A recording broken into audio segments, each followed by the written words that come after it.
കോഴിക്കോട് ജില്ലയിലെ ഇതുവരെ കണ്ടെടുത്തിട്ടുള്ളതിലേക്ക് ഏറ്റവും വലിയ ലഹരി മരുന്ന് പ്രത്യേകിച്ച് MDMA വേട്ടയാണ് ഇപ്പോൾ നടന്നിരിക്കുന്നത്. അത് കഴിഞ്ഞ 2 ദിവസങ്ങൾക്ക് മുമ്പ് എക്സൈസ് സ്പെഷ്യൽ സ്ക്വാഡിൽ ലഭിച്ച രഹസ്യവിവരത്തിൻ്റെ അടിസ്ഥാനത്തിൽ നടത്തപ്പെട്ട ഒരു റെയ്ഡായിരുന്നു ഇത്.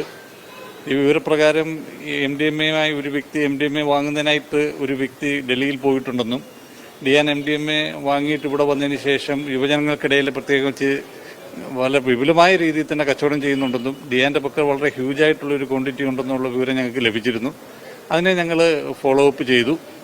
അതിൻ്റെ ഭാഗമായിട്ടാണ് ഇങ്ങനെ ഞങ്ങൾക്ക് ഈ കേസ് കണ്ടെടുക്കാൻ കഴിഞ്ഞത്. പിന്നെ ഇയാൾ ഈ പ്രതി എന്ന് പറയുന്ന വ്യക്തി വയനാട് ജില്ലക്കാരനാണ്. പക്ഷേ പുള്ളിയുടെ വിഹാര കേന്ദ്രം ഈ പറയുന്ന കോഴിക്കോട് ജില്ലയാണ്. ഇയാൾ മംഗള എക്സ്പ്രസ് വരുന്നെന്നുള്ള വിവരമായിരുന്നു ഞങ്ങൾക്ക് ലഭിച്ചിരുന്നത്. 2 ദിവസം മുമ്പ് വിവരം കിട്ടിയെങ്കിൽ പോലും കൃത്യമായിട്ടുള്ള വിവരം